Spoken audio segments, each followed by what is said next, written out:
Hi అందరికీ నమస్కారం. Welcome to my YouTube channel. ఈ వీడియోలో మహిళలకు చేయూత డబ్బులు వెంటనే విడుదల సంచలన నిర్ణయం వివరాలు వీడియోలో తెలుసుకుందాం. వీడియో ఎక్కడైనా స్కిప్ చేయకుండా ఎండ్ వరకు చూస్తున్నప్పుడు పూర్తి ఇన్ఫర్మేషన్ అర్థమవుతుంది. అలా వీడియో నచ్చినట్లయితే లైక్ చేయండి.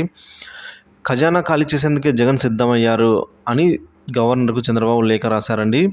సో సీఎం జగన్ బినామీ కాంట్రాక్టులకు బిల్లులు చెల్లించడానికి ప్రయత్నం చేస్తున్నారని అయితే తెలుగుదేశం అధినేత చంద్రబాబు నాయుడు అయితే పేర్కొన్నారు. సో జగన్ ప్రభుత్వం చివరి నిమిషంలో తన సొంత కాంట్రాక్టులకు నిబంధనల విరుద్ధంగా బిల్లులు విడుదల చేసేందుకు సిద్ధమైందని, దీన్ని తక్షణమే నిలుపుదల చేయాలని తెలుగుదేశం అధినేత చంద్రబాబు నాయుడు డిమాండ్ చేశారు. సో లబ్ధిదారులకు చెందవలసిన నిధులను జగన్ సొంత కాంట్రాక్టులకు నిధులు విడుదల చేశారని పేర్కొన్నారు. ఎన్నికల కోడ్ కొన్ని నెలల ముందు డీబీటీ పథకాలకు సీఎం అధికారికంగా బటన్ నొక్కినా కూడా గడువు లోపల లబ్ధిదారుల ఖాతాల్లో నమోదు జమ కాలేదని గుర్తు చేశారు. ఎందుకు జమ కాలేదో వివరాలు చెప్పాలని అయితే కోరడం జరిగిందండి. సో ప్రభుత్వ నిర్వహణ కోసం రిజర్వ్ బ్యాంక్ అలాగే బ్యాంకుల నుంచి తరచూ ఓవర్ డ్రాఫ్ట్కు వెళ్ళింది ప్రభుత్వం. అప్పులపైన ఆధారపడి రోజువారీ రాష్ట్ర ప్రభుత్వం నడుస్తుంది అని లేఖలో ప్రస్తావించారు. పదవి విరమణ చేసిన ఉద్యోగులకు పీఎఫ్, మెడికల్ రియంబర్స్మెంట్ వంటి వాటిని చెల్లించకుండా ప్రభుత్వం బకాయిలు పెట్టిందని అయితే విమర్శించారు. ఇక ఆరోగ్యశ్రీకి చెల్లించవలసిన బకాయిలు చెల్లించకపోతే సేవలు నిలిపివేస్తామని కూడా ఆ ఆసుపత్రుల యజమానులు చెప్తున్న విషయాలనేది అయితే ఆయన గుర్తు చేశారండి. సో ఒక విధంగా ఇక ఫైనాన్స్ కమిషన్ ద్వారా పంచాయతీ రాజ్కు వెళ్ళిన నిధులను సైతం వెంటనే ప్రభుత్వం దారి మళ్లించిందని ఆరోపించారు.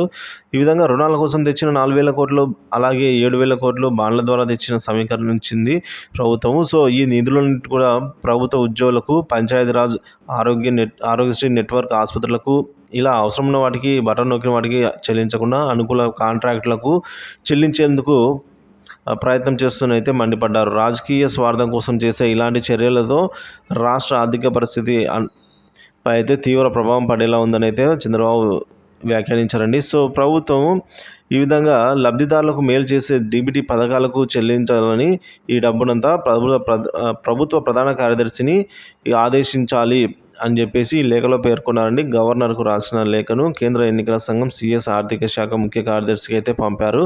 సో ఈ విధంగా చంద్రబాబు ఏమంటున్నారంటే, సో ఏదైతే ఆల్రెడీ బటన్ నొక్కిన డీబీటీ పథకాలు అయితేనేమి, ఉద్యోగులకు సంబంధించిన డిఏ అయితేనేమి, అలాగే మెడికల్ రియంబర్స్మెంట్ అయితేనేమి, వీటికి చెల్లించవలసిన సొమ్మునంతా కూడా చెల్లించకుండా బినామీ కాంట్రాక్టుల బిల్లులకు చెల్లించేదానికి ప్రయత్నం చేస్తున్న జగన్ సర్కార్ అయితే ఈ విధంగా చెప్పుకొచ్చారు. సో వెంటనే వీటికి వైఎస్ఆర్ చేయూత అయితేనేమి వెంటనే ఈ నిధులను విడుదల చేయాలని ఆ అమౌంట్తో ఆయన డిమాండ్ చేశారని. సో వివరాలు అయితే ఇలా ఉన్నాయి. వీడియో నచ్చినట్లయితే లైక్ చేయండి, షేర్ చేయండి. వీడియోస్ కోసం మన ఛానల్ సబ్స్క్రైబ్ చేసుకోండి. Thank you for watching this video.